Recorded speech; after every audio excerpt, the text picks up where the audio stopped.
Days मनाए जा रहे हैं। वैसे तो ये 28 तारीख को मनाया जाता है, लेकिन साइंस के प्रोत्साहन के लिए, विज्ञान के प्रोत्साहन के लिए आज 27 तारीख को हमने एग्जीबिशंस और डिफरेंट टाइप के मॉडल्स, पोस्टर प्रेजेंटेशंस, कुछ लेक्चर भी रखे हैं। और कल 28 तारीख को जो है फाउंडेशन डे है। फाउंडेशन के साथ में जो साइंस डे भी मनाएंगे और कुछ उसमें लेक्चर्स भी हैं। और फाउंडेशन डे हमारे विश्वविद्यालय की जो स्थापना है वो 28 फरवरी को हुई थी, तो कल 28 फरवरी है, तो विश्वविद्यालय का 17वां फाउंडेशन डे भी है। तो ये बड़े सौभाग्य की बात है कि हमारे विश्वविद्यालय में फाउंडेशन डे और साइंस डे एक ही दिन पड़ता है, और ये दोनों कार्यक्रम कल साथ साथ ही होंगे।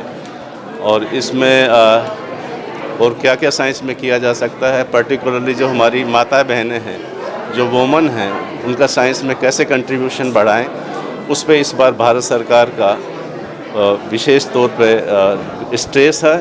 और माननीय मोदी जी का जो संकल्प है, जो उनकी प्रेरणा है कि 2047 तक विकसित भारत बने, स्टेम एजुकेशन को बढ़ावा मिले। स्टेम का मतलब होता है science, engineering, technology and mathematics, इसको बढ़ावा मिले।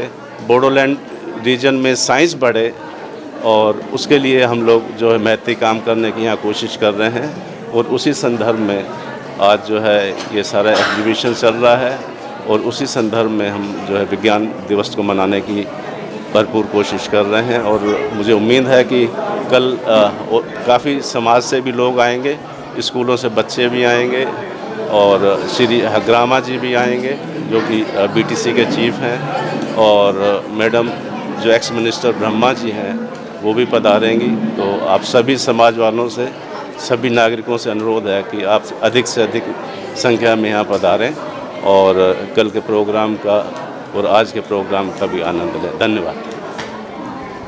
बोडोलैंड विश्वविद्यालय science and technology faculty of science and technology तरफर পৰা আমি আপোনালোকলৈ সমূহ বিজ্ঞানপ্ৰেমী ৰাইজলৈ আমি আমাৰ অভিনন্দন আৰু শুভেচ্ছা যাচিছোঁ যে আজিৰ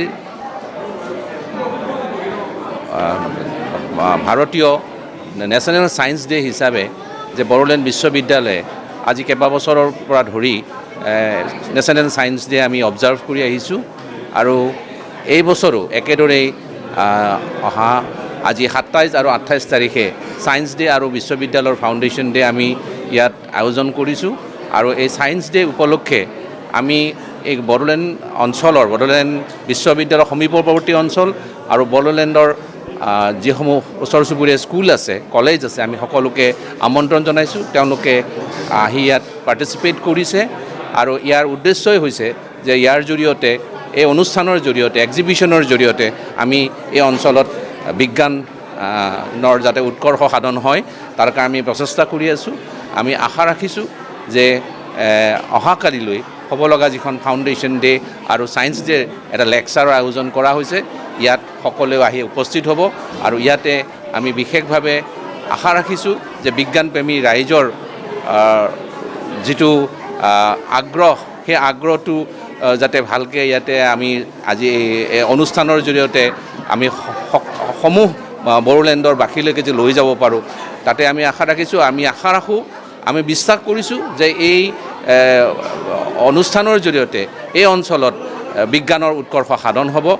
কাৰণ আমি আপোনালোকে জানে যে বড়োলেণ্ড অঞ্চলত বিজ্ঞানৰ এটা সীমিত প্ৰচাৰ হৈ আছে। ল'ৰা ছোৱালী স্কুল কলেজ আদিতো সীমিত সংখ্যক শিক্ষক শিক্ষয়িত্ৰী আছে, সীমিত সংখ্যক বিজ্ঞান কলেজবিলাকত আছে বিজ্ঞান শাখাটো। গতিকে আমি আশা ৰাখিছোঁ যে অদূৰ ভৱিষ্যতে চৰকাৰৰ এটা ইনিচিয়েটিভ হওক যে বিজ্ঞান ইয়াত প্ৰচাৰ যাতে হয়, যাতে সকলো ল'ৰা ছোৱালীৰ মাজত সেই বিজ্ঞানৰ টেম্পাৰামেণ্টটো আহে আৰু বিজ্ঞানৰ উৎকৰ্ষ সাধন হয়, সমাজৰ ভাল হয়, তাকে আশা ৰাখিছোঁ।